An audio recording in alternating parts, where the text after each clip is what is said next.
When I'm walking down the street. I do want to say to Doni and many of you in this room that over a very long career in this city, all of you have helped me and my colleagues tell the truth and to try to tell. I may not look like you and you me, but Take my hat off. I'm from South Carolina, so I just. What does this event mean to you, Miss Peggy Moss? Oh, my heart. Happy 20th anniversary. My heart is about loving up on my sisters. Do you know what it feels like to have your sisters in the room? Done. And dare to be different and unique. I'm gonna be the best me I can be by letting His glory shine through.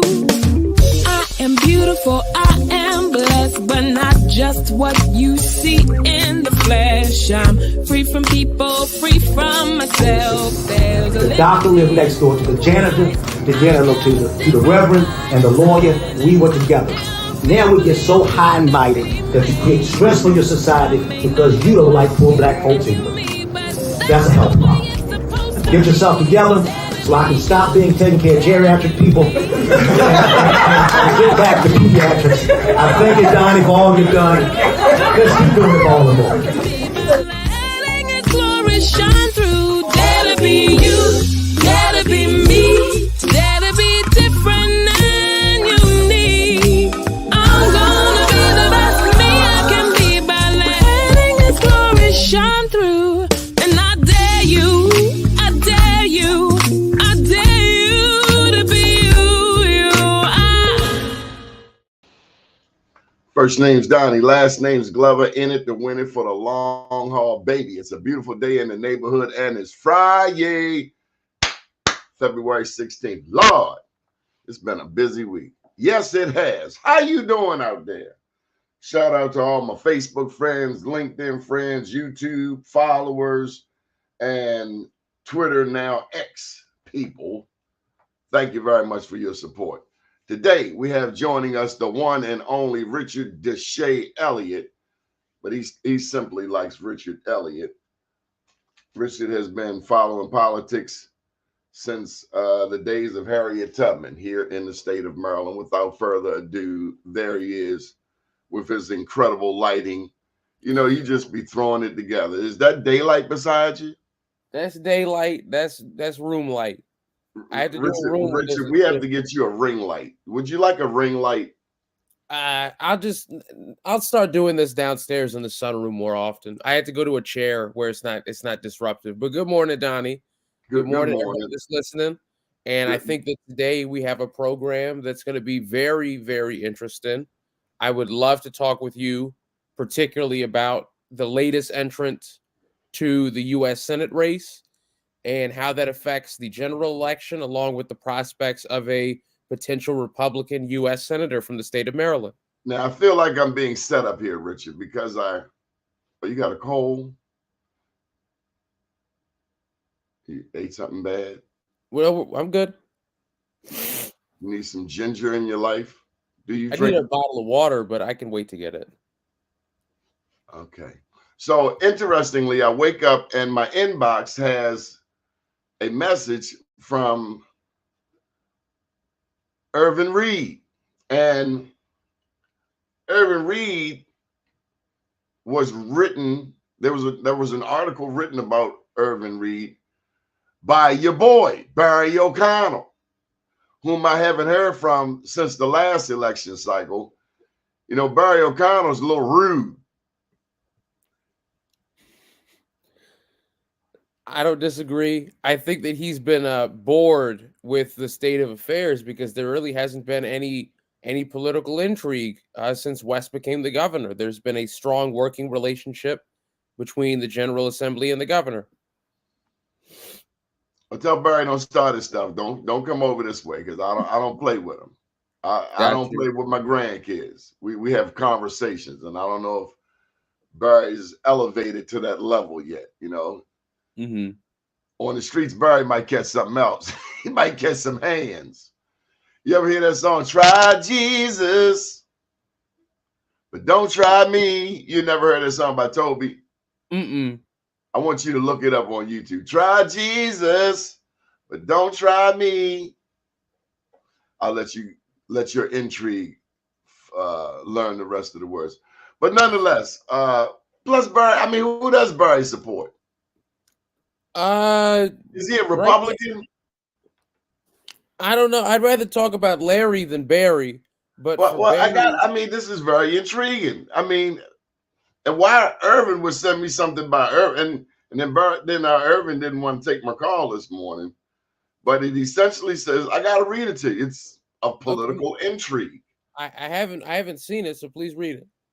Irvin and Angela, and this is on everybody's Maryland politics from Barry O'Connell, and this was 5 o'clock in the morning. So Barry don't sleep. You need to get him some melatonin or something.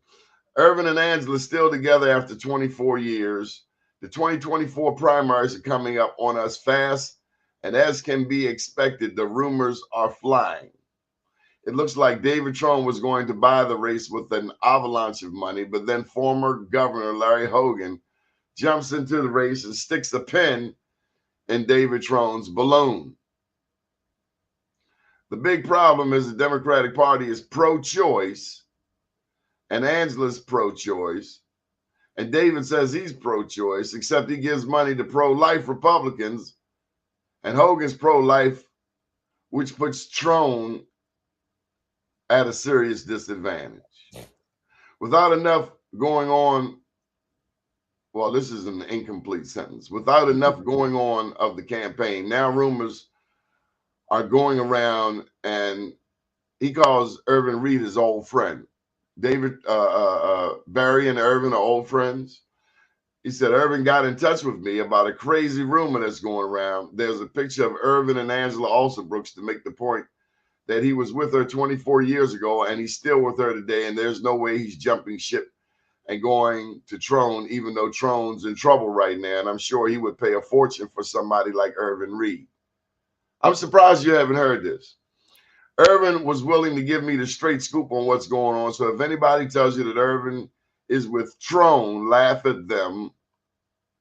Carlwood, the picture, general election night, November 2010. Angela, it's a picture of Irvin and Angela, long story short.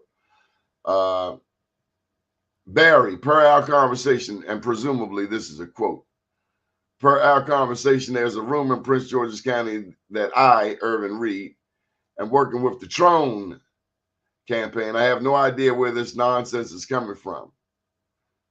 Talking points. I've been supporting Angela since 2010 when I served as her senior campaign strategist for her first campaign, Prince George's County for state's attorney. I do today and always will until she decides not to run for office.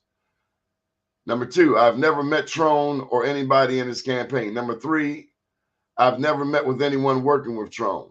Number 4, I don't do signs for campaigns unless I'm working with my mentor, Larry Gibson. Not my thing, and I have zero interest. And lastly, number 5, if I were working with Trone, this is where he sounds like Donnie Glover, the entire county, if not the entire state, would know. I run high visibility campaigns. My work speaks for itself. I also wear my candidates on my chest. In other words, I will be sporting his paraphernalia, especially on social media, as I've done with every candidate that I work with. And here's a very picture of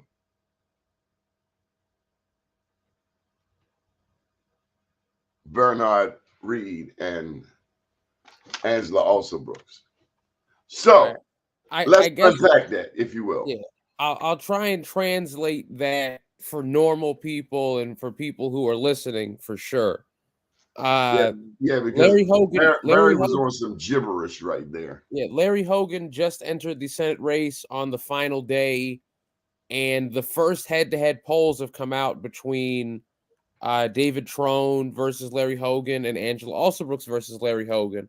For Alsobrooks versus Hogan, it is something like a 37-42 race, whereas for David Trone right now, it's a 42-42 race. In my personal opinion, I think that Maryland is going to elect a Democratic senator, regardless of which of the two it is. It's a presidential year. There's tons of just regular Marylanders who are going to vote for the Democratic nominee for Senate, regardless of if it's Hogan. Let me tell you, buddy, I was with two white ladies in North Baltimore yesterday. One was Jewish, one was Gentile, and they are Trumpsters all the way. All the freaking way. All the way. And you know what? I didn't know I was in Trumpsters territory because I wouldn't have called him Orange Man. But they seemingly got a kick out of me calling Trump Orange Man. And I said, they said, one of the ladies said, I can't wait to see the nickname you come up for me. I don't have a nickname for you, lady. You support who you want to support. But that cat is Orange Man. And he's a despicable human being responsible for the death of 5 people on January 6th. That's my story, and I'm sticking to it. And if he were a black man, he'd be locked up already. He wouldn't have made it to the White House. He probably would not have made it far past college, if into college. The interesting thing regarding him and Hogan and the Senate primary is even in Maryland with Hogan's personal popularity, which primarily works with Democrats, in the Republican primary, Hogan is likely to be facing a person endorsed by Donald Trump, whether it's Robin Ficker or somebody else. There's a distinct possibility of Larry Hogan taking a substantial challenge in the primary. I don't know if he'll lose in the primary, but he's going to face a Trump endorsee, and that's going to be very challenging for him. I'm loving it. I love competition. Competition brings out the best, man. We need competition. We need free market. We need free trade. And we need to talk about some of these other issues that are being swept under the rug, like black business. I don't hear anybody talking about black business. This is a 30% black state. We have a 29% mandate for minority business enterprise. There are huge contracts coming down the pipeline that black people are not getting a piece of. And damn it, we don't need a black governor if we're not getting black return on our investment.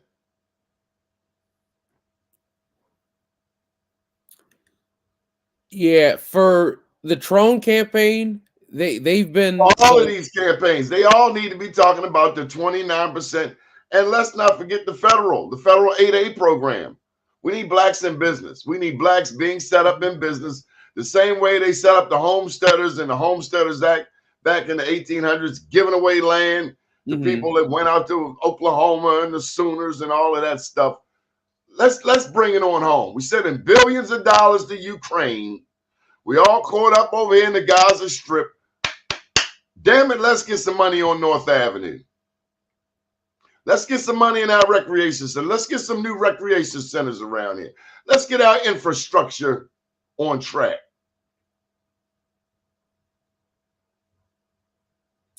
I would love for, presuming Democrats take the House and the Senate, for them at the minimum to bring back city aid. Like if there was just the city aid at the level there was in the early 1980s, that would be such a permanent stimulus package for recreation, for housing, for city, excuse me, for city services, for paying for the things that the city wants to do so the city can pay for the things the city needs to do. If there was even just city aid, that could make such a substantial difference. And back to your point of Trump, right now, Trump is leading in virtually every poll that I've seen. And more worryingly, his lead in the swing states like the Pennsylvania, Michigan, I don't know if he's leading in Wisconsin, but Pennsylvania and Michigan particularly, along with Nevada, Trump is doing significantly better than Biden, at least at this moment. Really? And has been for some time. I was at the White House a couple of times this week, and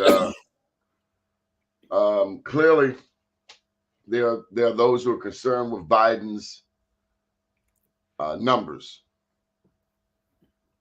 But then there's some people who wouldn't vote for Trump if the opposition was Dracula, Blackula, King Kong. We just, some of us wouldn't vote for Trump for anything, ever. He's a despicable human being. And I wouldn't care if a million people, if 2 billion people came across the border, I wouldn't vote for Trump for nothing. It does make you wonder what's going on with the border. Democrats put forward what I would call a pretty right-wing, pretty conservative immigration bill that most problematically did not address the Dreamers in any way.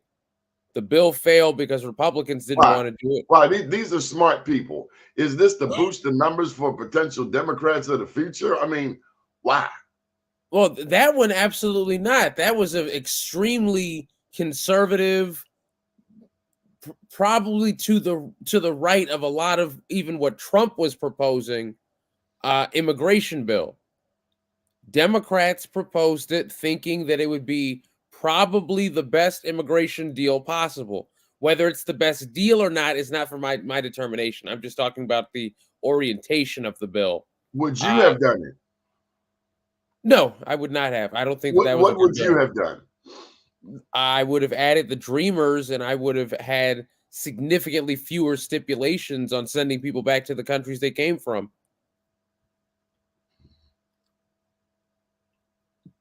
Tell me, Richard, do the cartels have any role in this from your perspective? Are you concerned at all about the cartels? Clearly, we are getting a burgeoning number of Latinos, not just from Central America, but from South America as well.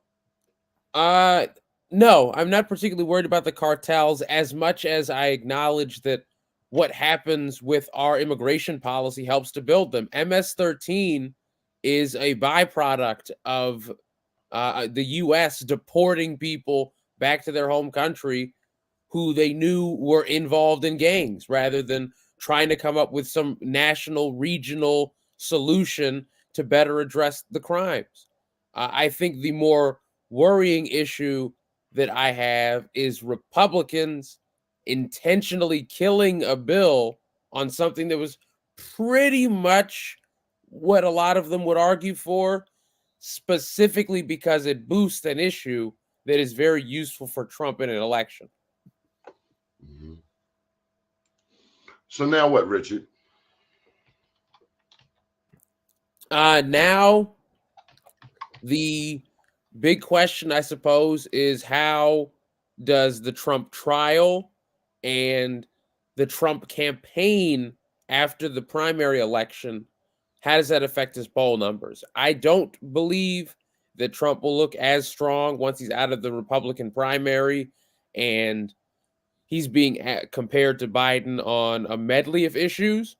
But I still think that the race is significantly closer than it should be. And I'm curious what the Biden campaign is going to do, because last election, they pretty much did just like, a Zoom election. Richard, and this is according to CNN, in a new Pew Research Center report about the situation at the border, 57% of Americans say the large number of migrants seeking to enter the country leads to more crime. Would you agree with that? No, and economic data doesn't either. Most people in the U.S., according to this report, are now tying crime to recent increases in immigration. So let me ask you this: what role does the mainstream media play in this? And I mean the focus on immigration. During the Trump years, he was talking about immigration more than anyone. Mm-hmm. But now everybody's talking about immigration. So what is the role of the media? Are they fanning the flames? Are they adding insight? Yes. Yeah, I'm like no, for things that I think are important within that debate. Number one, not the most important thing, but first thing that comes to mind, including in that bill, is the Dreamers. The Dreamers have been here for decade plus, nearly 15 years, I believe, for many of them.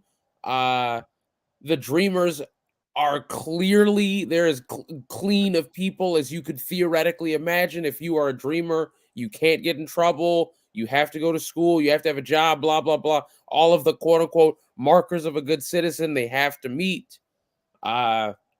There's nothing that's been done to address them. Even, I mean, you could put the dreamer stuff, I think, within a budget bill. This has never been proposed. Let's just put it out there, Richard, for those who may not know.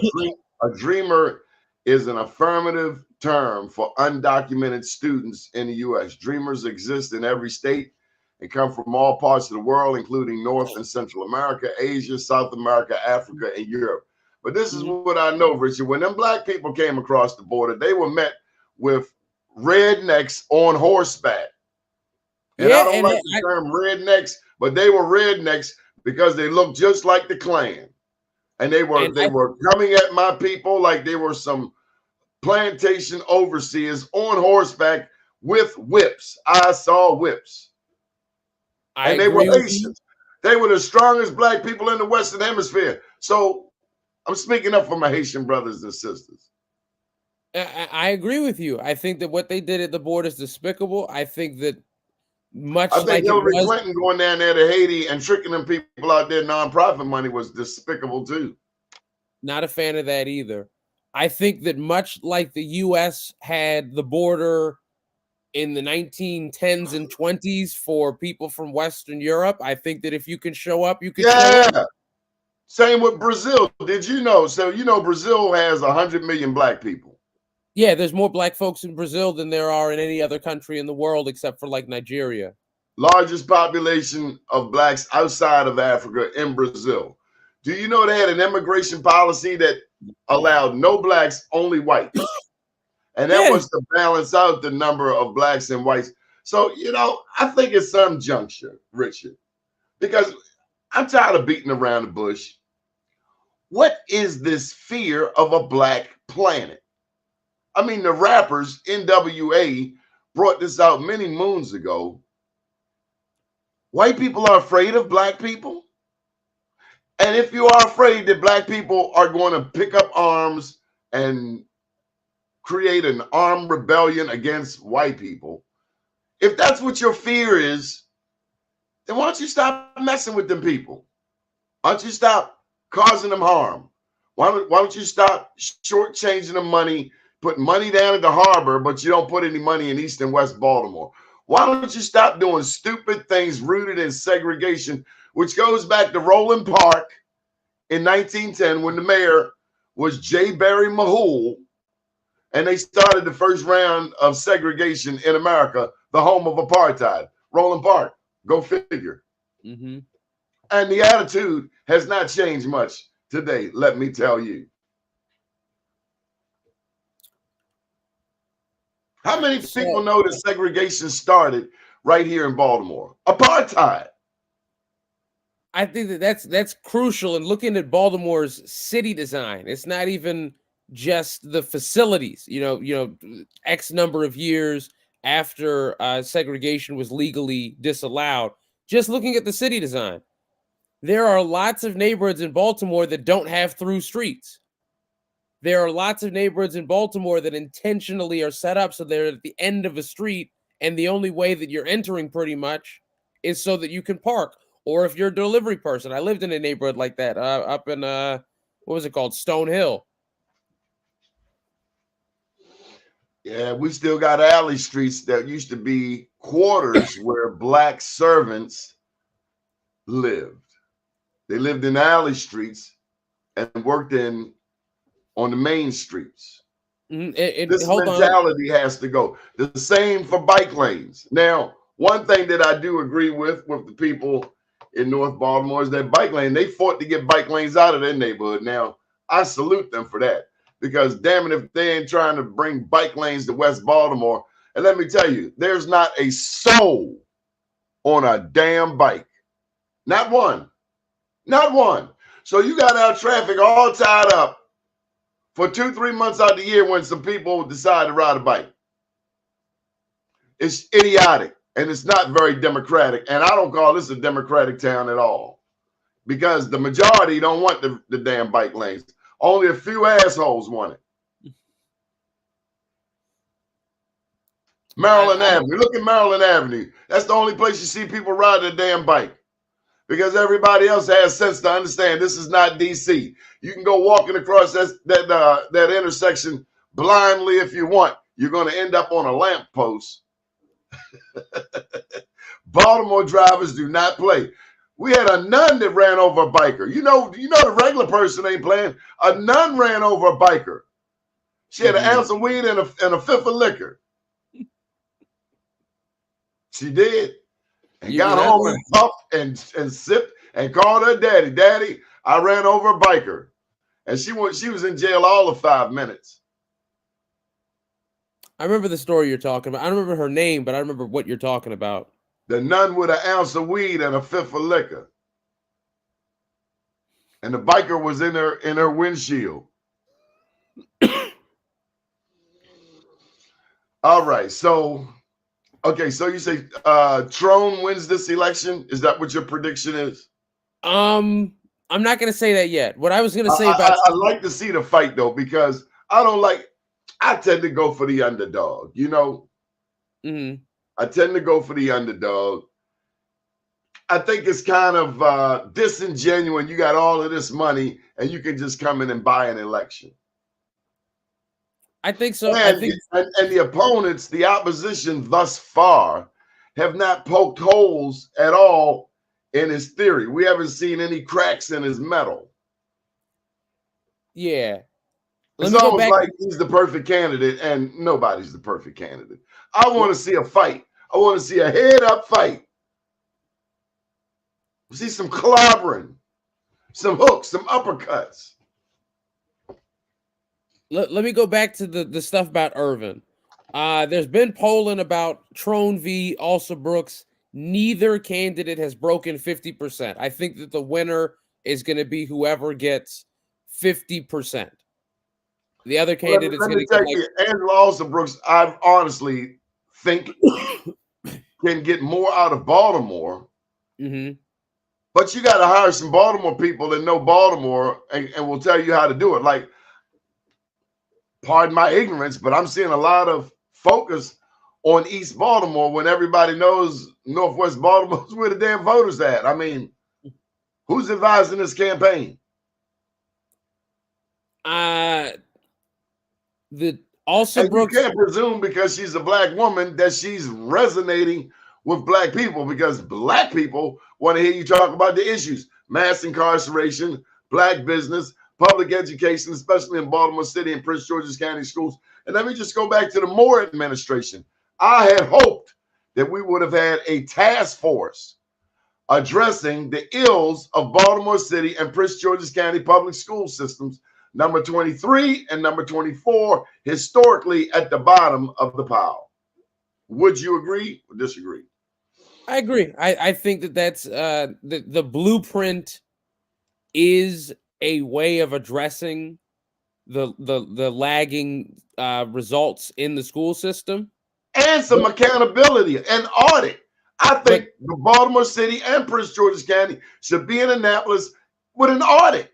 Where's the damn money? We found there's money in Baltimore City that hasn't even been used for education in a school system where students already get $23,000 per pupil per year. It's one of the highest allotments in the country. Did I miss something? That's a good question. I think that a lot of people have been wondering, and I think that for what's going on this session, the question is how count? Maybe they can't count. I mean, in order to be an elected official, do you have to take basic math like add, addition, subtraction?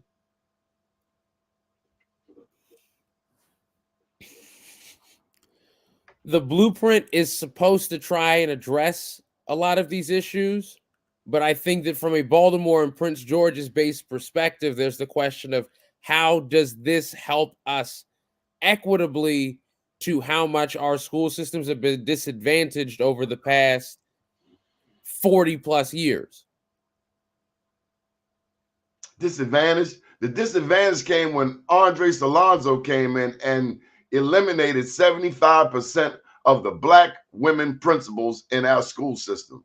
These were people who loved our students. Then they bring in these Teach for America white people. And I'm not saying they don't love black people, but they don't love black people like black people love black people. We've found that a lot of times others want to put our children on Ritalin when there may be alternative methods. I'm not for drugging kids. If your kid needs to be drugged, then I don't know if public schools is where they need to be. Or maybe there should be a school built specifically for that. But we're trying to promote education here. Speaking of which, Richard, something was said to me, and it kind of stuck with me a couple of days ago. They were talking about how in my generation, I'm 58, as I was growing up, powder cocaine, powder heroin was on the corners. As I got into my 20s and 30s, then crack hit the black community. And it's pretty much wreaked havoc across urban areas across the country. But your generation and those younger than you, do you know the drug that they're pushing on them? I'd say that a lot of people would be lean, codeine, and Percocets, and Xanax. I'd say that those three probably for and Molly's. Yeah, for the most dangerous drugs that are both marketed and used by people of my generation, I think that those are probably the three most dangerous: Percocets, Xanax, and codeine lean. And so, you know, back in The Godfather, they said, give the dope to the black people. They didn't use that. They used the most derogatory term that's out there that a lot of our rappers and comedians use pretty loosely. But they said, give it to the black people. Give the heroin and the dope. The issue is when you go carrying poison, what do you think happens when you go carrying poison? When I carry poison over there to spill it, to throw it on your community, what happens? Negative externalities. All sorts of negative externalities. As I'm coming over there to try to poison your community, invariably it gets on me. Now we got white addicts in my alley. One day before I started the show, there was a white lady who had a foot that was amputated, who was crawling. I BS you not, crawling down the sidewalk. I've never, ever in my life. Last week, caught a white guy about to shoot dope right there at the Avenue Market. And I said, sir, what are you doing? Kids come by here. We have seen addiction go to a whole other level. And there's no 911 in the city of Baltimore. No one's saying anything about it. This is the only show that's pointing it out. You got BAL, you got Fox 45, you got CNN. None of them talk about it except this show right here. Now, they talk about the squeegee kids, but nobody talks about the white addicts that are shooting dope in broad daylight in the black community. And nobody says a word. I don't see, what's the name? Frosh, what's her name? Mackenzie Frosh. I don't see her over here chasing this. But damn if she won't chase Marilyn Mosby all the way into the damn bathroom. I bet Marilyn Mosby would like to get her in the bathroom just one time. Doni, we all know that inflation has been very, very bad. And one thing that we don't think about with inflation is how does it affect the illegal market? Even within that, think about how much people are cutting the already dangerous illicit drugs with fentanyl, with tranquilizer, with other substitutes, basically to do their replacement version of inflation as well. Well, the boy just got 15 years for distribution of fentanyl. He was a rapper here. It was on the front page, I think, of the Sun paper this week. That's terrible stuff. There are it's killing people. there's I'm not going to recommend, it's not for the weak of heart or mind or stomach, but there are videos about like Kensington, Philadelphia, where there is an open air, multi-block area where people there buy, sell, trade all sorts of illicit drugs, and it's truly a harrowing tale.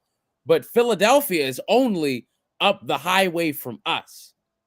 And this is clearly a mass distribution, mass use, and even worse, mass testing.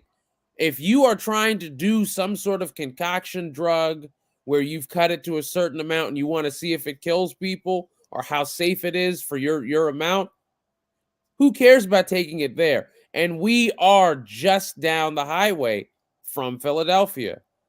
So within the drug crisis, there is the need for empathy. There is the need for sympathy. There is the need for services. There's also the need for vigilance, because fentanyl ending up in stuff, tranquilizer ending up in other illicit drugs. There's also the worry of people who are using illicit drugs are very afraid of going to the hospital or getting in legal trouble. And I don't know if the Good Samaritan laws have fully caught up with that fear for people enough that they would go seek medical help if they were in a situation. Shout out Narcan real quick. Shout out to Narcan. I didn't know that Narcan is actually, it's a spray. It's a nasal spray. Yes. And I did not know that. Silly me. I have now heard there are even some of those drug add-ins that are Narcan resistant. Like there's penicillin resistant viruses. Wow. There's Narcan resistant fentanyl. You know, on an interesting note, do you know how Hong Kong came under British rule for 150 years? They got invaded. The Chinese wanted to get it settled with, and the British made a bad deal with the Chinese, and the Chinese accepted it. Something along those lines. The Opium Wars. That's how Britain got control of Hong Kong for 150 years, because everybody was high on opium. Now, China just got Hong Kong back in 1997 after 150 years. And the West, and this is why we are so at a disadvantage in this country, the West proposed or suggested that China would destroy Hong Kong. And I told them in 97, you've bumped your head. This is the oldest continually operated civilization, 5,000 years old.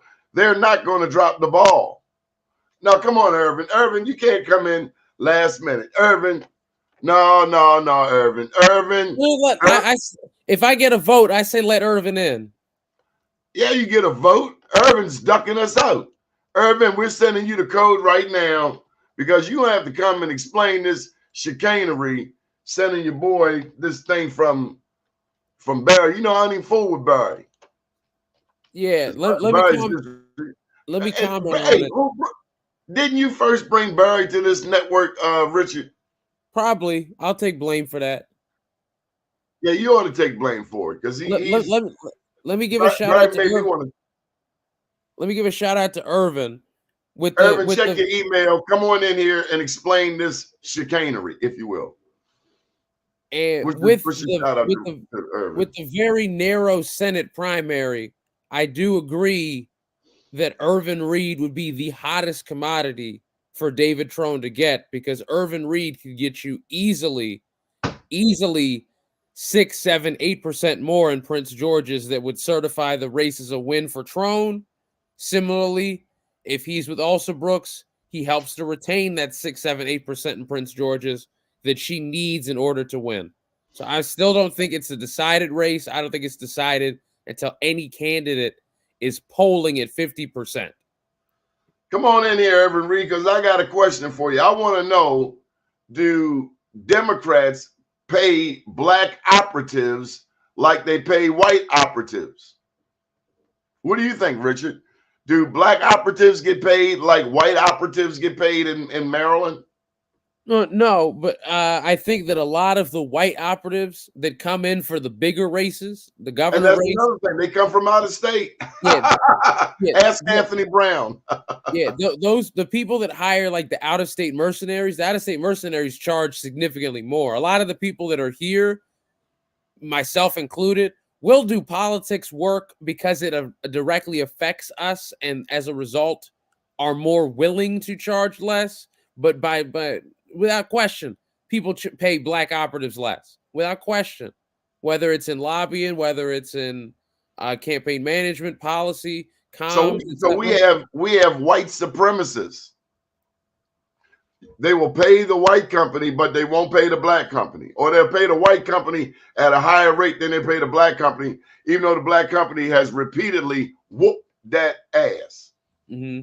I think that the worst aspect of it is within fundraising. I don't know off top of any black fundraisers, political fundraisers in Maryland. That's because black people, hey, with all of these black candidates, you got a black governor, a black treasurer, a black speaker of the House. You have a black attorney general. You have a black mayor in the city of Baltimore, black comptroller, black county executive in Prince George's County. So you mean all of these black people could not find one black company to raise money for them? You mean all of these black people can't find one black company to raise money for them? I'm going to say it one more damn time. All of these black people can't find or build one black company to raise money for them. That's a goddamn shame. That's a crying shame. I'd yawn on it too, Richard. It's a damn shame. It's a fiasco. So that means, like Marcus Garvey said, we have no confidence in self. He said a man who lacks confidence in self is twice defeated. So we are twice defeated people with Harvard degrees, with PhDs, with honors and all of that. We just dumb as horse shit. I ain't gonna say that. I do. You gotta be. So you know what? It reminds me of the elephant. Come here. This German Shepherd has more sense than most of these people. Remember the elephant? You put a little rope around him and tie him to a little peg. This is a big, huge elephant, and you're gonna tie him to a little stick in the ground with a little rope. Tell me about this, Richard. I'm going to get some coffee. Well, now that I have you all's attention, I'm going to talk a little bit about the Trone and Alsobrooks dynamic. In the Senate race, David Trone is leading in the primary up against Angela Alsobrooks by low single digits. There's a good number of undecided voters. Larry Hogan's entrance into the race on the final day of filing adds an interesting level of intrigue. Larry Hogan is currently leading Alsobrooks in the most recent polling that I saw by 5%, whereas he is tied with David Trone currently. There's still a good number of undecided voters in the Trone versus Hogan race, but for the purpose of electability, David Trone is already 5% ahead of where Angela Alsobrooks is for the general electorate. This poses a couple of questions for the primary. How concerned are Maryland Democrats with electability? Also, what are outsider Republicans going to do to support either of the candidates? Is Donald Trump going to jump in and support against Larry Hogan? What impact does that have in the primary election? And I suppose also, what is the voter turnout going to be in the general election? The voter turnout in South Carolina was very, very low during the primary election. Does that necessarily mean there's going to be low black turnout in a general election across the country? That remains a good question. Well, it's very obvious that Irvin Bernard Reed is not going to join us today. Maybe he just wanted to plug, but it's a little late. I mean, I thought Irvin was going to come out with any regard mentioned to Angela Alsobrooks some time ago, which begs the question: why didn't Angela Alsobrooks employ the services of Irvin Reed? From my opinion of campaign strategy, Also, Brooks should be spending virtually all of her money right now on fundraising. And I think that that's kind of. Can you explain that? Spending money on fundraising? Yeah, you have to spend money to raise money in politics. She should be spending Not necessarily. She has all the money that she can raise for free. She's raised. Okay. She has to, in order to raise money at a national level, you have to pay for fundraising services, whether you're paying for people to dial for you, you're paying for the well, you've explained it a little better now. Okay. You have to pay for the data, etc. Also, Brooks needs But to I thought spend, I thought she had some very capable people around her, including those from the Mfume camp. I thought she had a litany of Democratic elected officials from Baltimore County to Southern Maryland. Where are these people? Where's the beef? So those people have endorsed, in my opinion, the level of support that you can receive from most state level electeds in the presidential year is rather muted because number one, they're not on the ballot. And number two, there are significantly more voters who who aren't necessarily caring about the endorsement of the state senate or the state delegate person because they might not even know who they are. If you're a presidential voter, you're probably just like a regular person.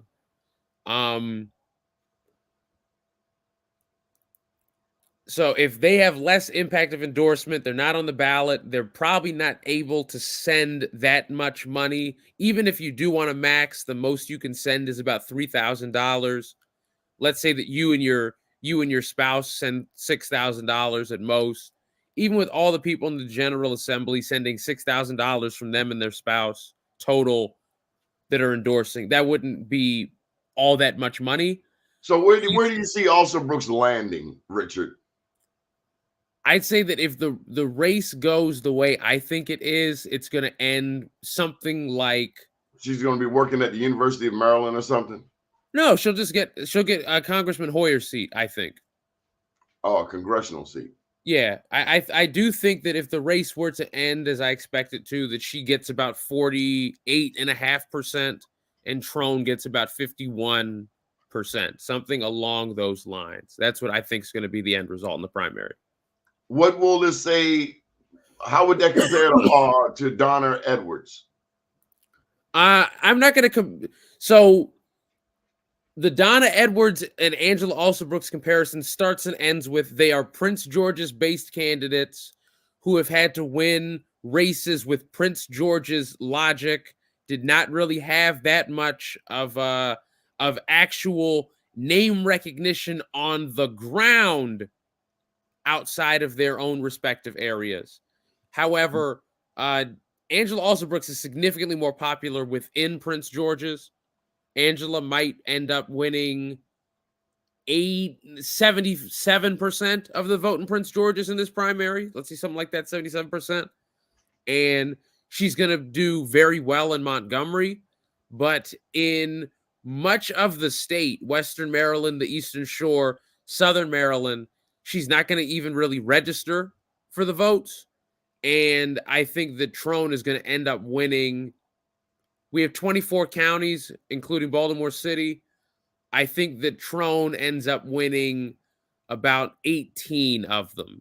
Do you think Trone will pay more attention to the Black community than would an Angela Alsobrooks? When we say Black community, that raises the question. Do you want somebody that will listen to, even if only occasionally, listen to grassroots leaders and value their input?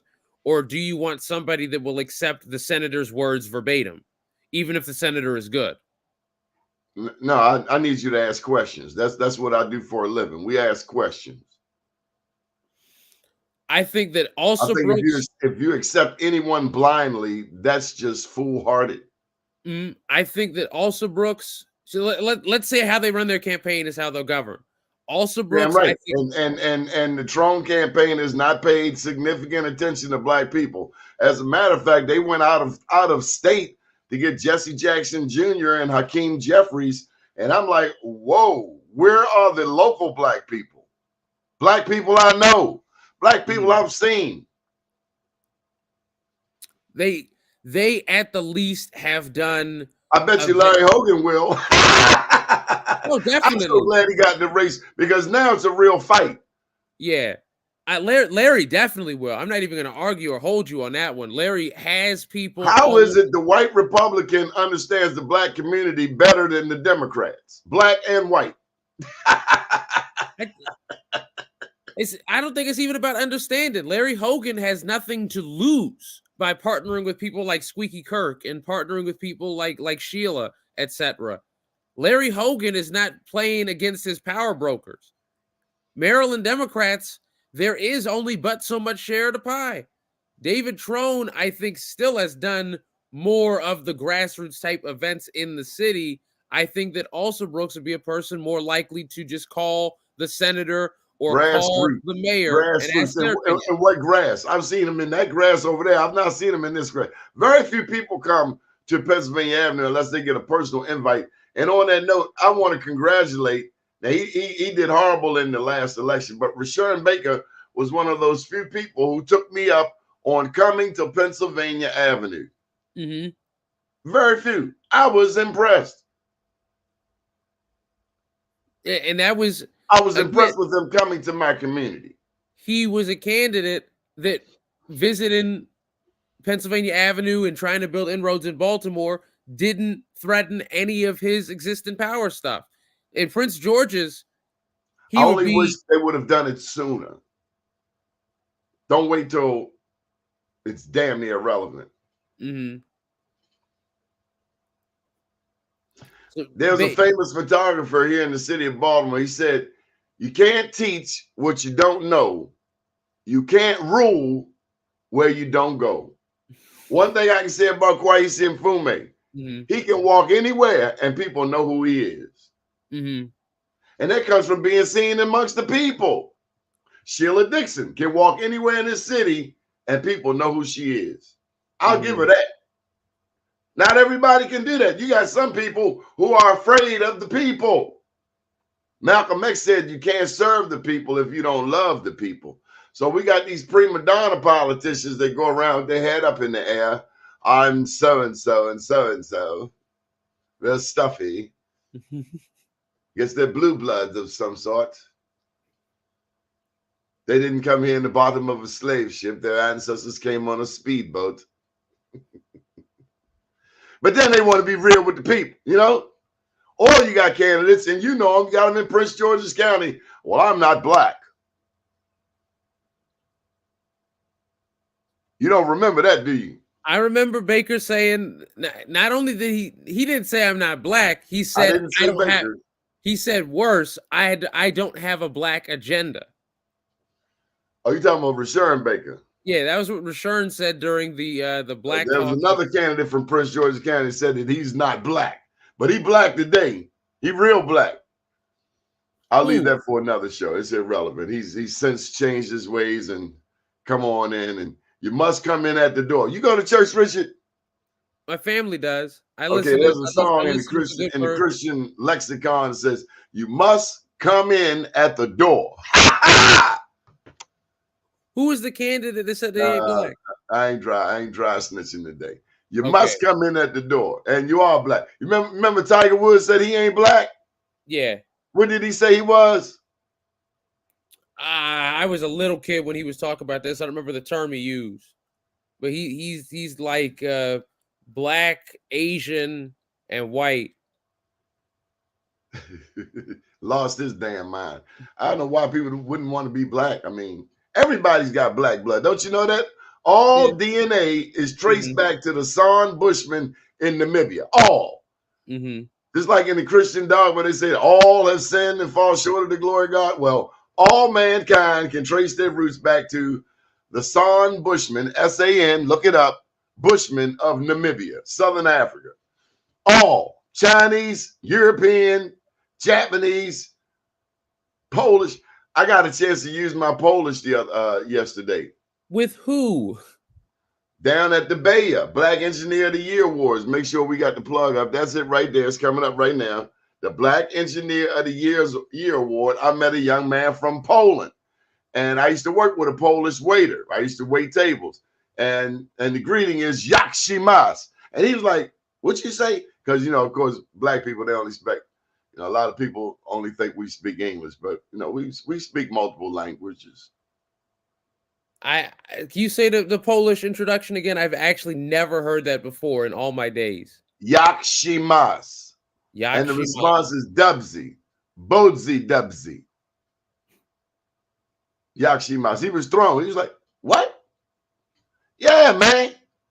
Parlez-vous français? Oui, je ne sais pas. Vous travaillez. Nous regardons la télévision. Come on, man. Come on, man. Catch up." Oh, while you were trying to get Irvin on, I made my. He said, "I tried to get in." No, you didn't. Irvin. Come on, Irvin. Come on, Irvin. It's okay, Irvin. Irvin, I'm going to put it over here in the comments. We got to try to get Irvin in. I mean, come on. Irvin has trained you and me, Richard.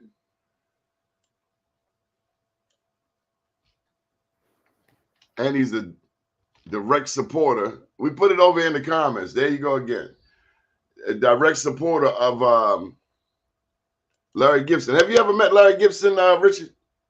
I have not. I know that he has probably the most legendary memorabilia museum of anybody I've seen.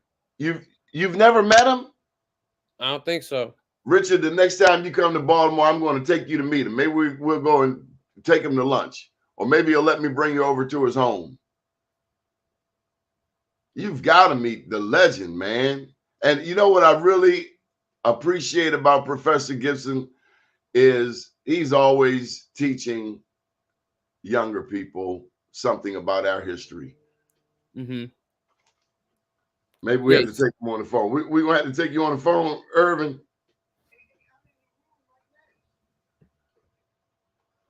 We don't see you, Irvin. So look, let's just put you on the phone. We got you right here. So how you doing, Irvin Reed?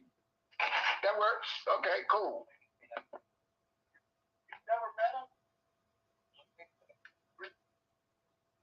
So what's this deal, Irvin, about you and where'd you go, Richard?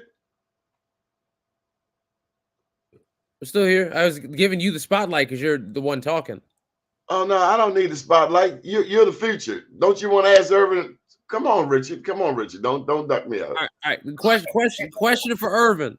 What do you think is going to end up being the final outcome in the Senate primary election with a guess of the vote percentages?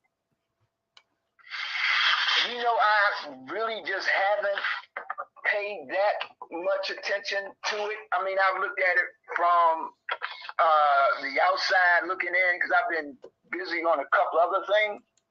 And but I think it's still, I mean, obviously Trone has a big lead, but Angela hasn't really swung a lot yet. So when she starts swinging, and I'm just not sure now. Of course, Hogan has now made this more of the national light is now on this thing in a way it wasn't before. So that's going to add a dynamic as well.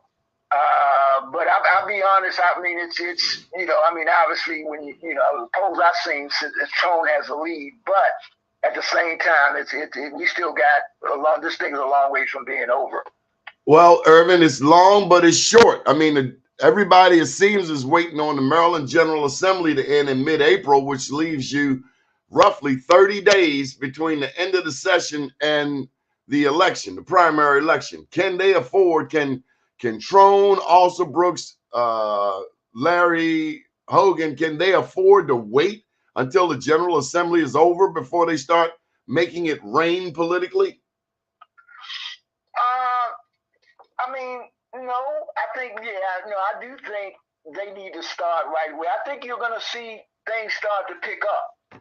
I think over the next couple of weeks, you're going to start seeing more field stuff going on. And, obviously the weather, winter is an issue when you're putting people out on the street.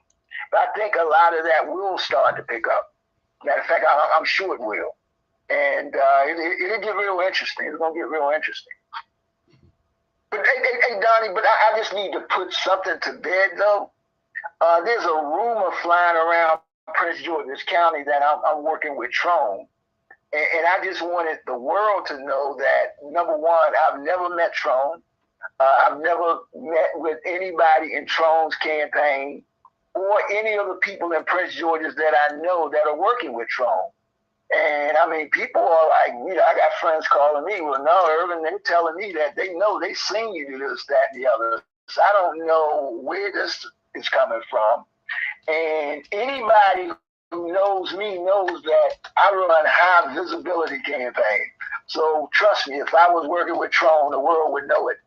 Who do you think is putting this room out there? Trone? No, I don't. I think. Do you think someone that works with Trone?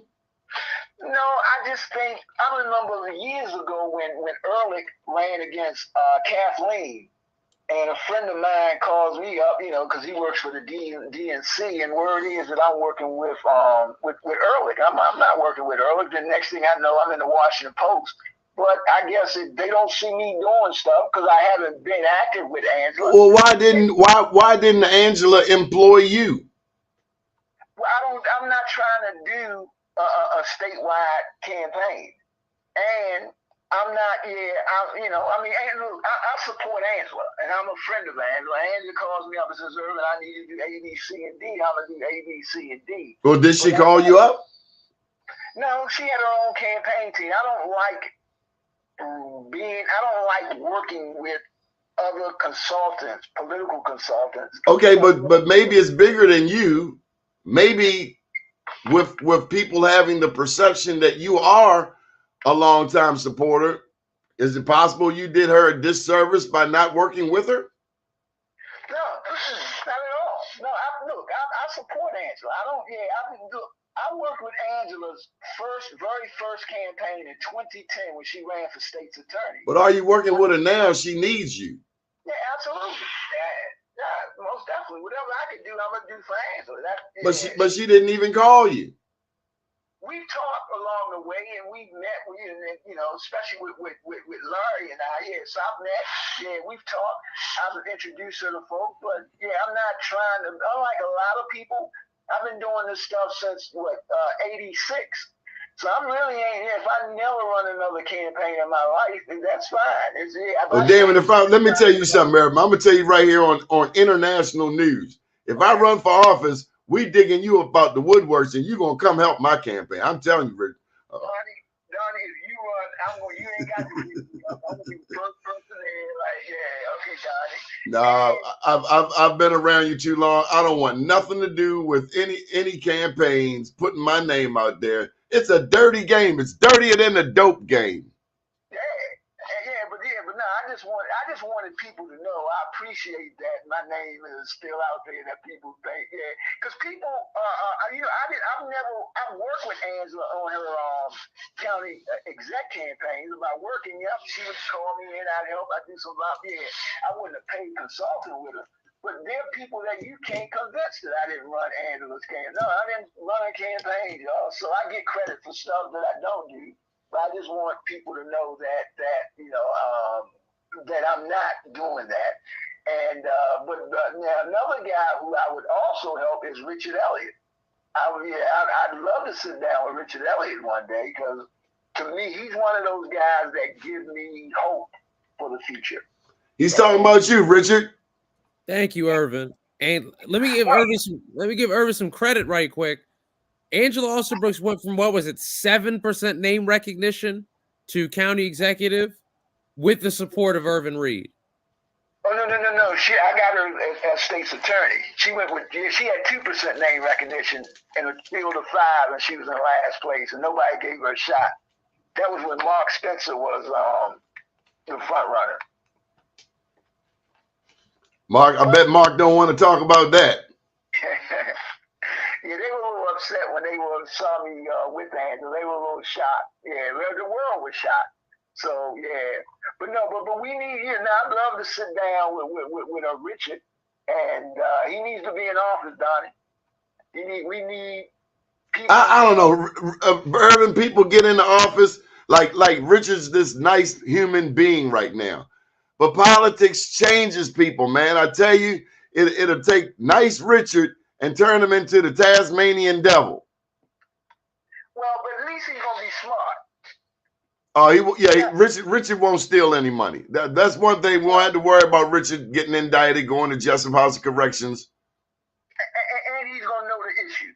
Oh, he definitely will know the issues. Yeah, so that's what made Wayne Curry so great. Wayne was smarter than everybody. He knew the issue.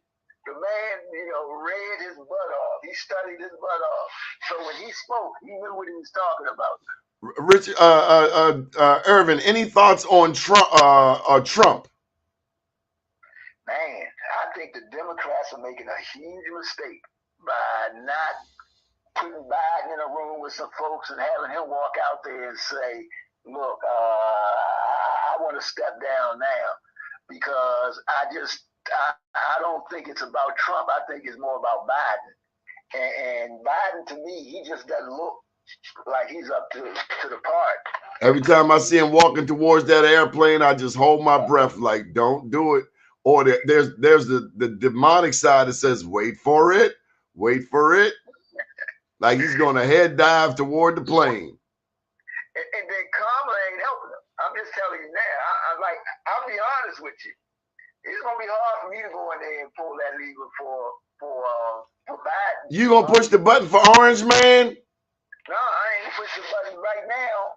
A no vote is a vote for Orange Man. No, that's a fallacy. That ain't a fallacy. Them Trumpsters, even in Baltimore, will be pulling that lever for the Orange Man. Yeah, because they're not really pulling it for him. They're pulling it against the Democrats and against the black middle class. You can't keep coming to people election after election saying, we can't afford to have Trump. We can't afford to have. No, you got to tell me what you're going to do for me. People are tired that, things aren't changing. And so, it's like, dude, it ain't nobody in love with Trump or Biden. But now, don't get me wrong. If Kamala wasn't with Biden, then I'm with Biden. I think Biden, all in all, on a scale of 1 to 10, is about an 8.5 based on the Congress. You can't get anything done. He's gotten more done with them than I would have thought he could have. But I just you saying Kamala is a negative with Biden? Absolutely. She's got to explain her record. She's never explained her record. You can't lock black people up and then not explain it.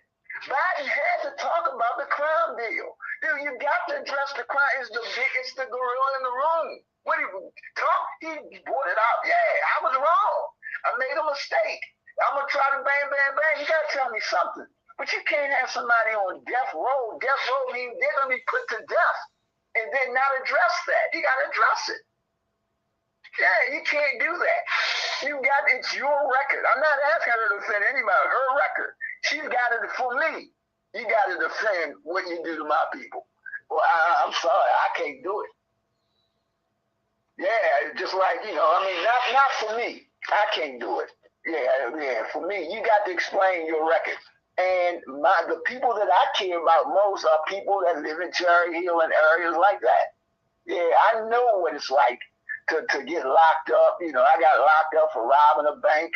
When I was in Prince George's, I had an office in Largo, nice office park, and on Sunday night, I got the SWAT team at my office because I'm in there at night and ain't there. No, I ain't gone through all that. Yeah, no, you got to explain that to me.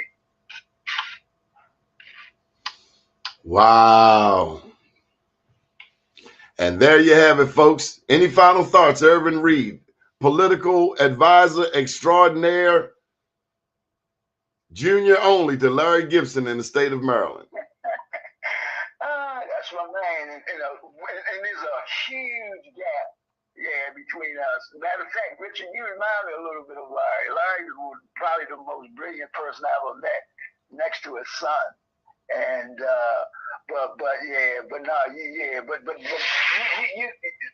is the thing with Richard we got to do, Doni.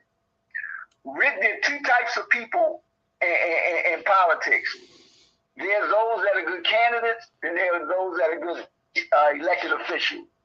Richard's a good elected official. We got to surround him with the candidate piece, because this guy's a star. He most definitely is a star. I'm afraid we're going to lose him, and he won't come back. I don't think so, because I've seen seen Richard fight the establishment. He's like me when I was young. You know, they told me, Irvin, wait, they go do this. You ain't ready for that. And this guy keeps fighting, and he ain't afraid to fight. And so when you fight and you're used to fighting, then you don't have to worry about the establishment. That'll be the final word. Irvin, thank you for taking time to call in. Thank you for hitting me early this morning with this thing from Barry O'Donnell. I still don't mess with Barry. And thank you for the kind words, Irvin. What did you say, Richard? I said thank you for the kind words. We can only build on what's already been built. Oh, most definitely. But yeah, let's you and I sit down over the next month and just have coffee someplace. You got it. Donnie, can you give my contact after the call? Yes, I will. Okay. Sound good. Okay. It's been a beautiful show. Happy weekend, everyone. Up to day, down tomorrow. Do your day, and everything will follow. Nothing to it but to do it. I got to do it, regardless of how I feel. I am somebody. I am my brother's keeper. And to that special someone, good morning, world. Happy Friday. Take care, Donnie. Take care, brother.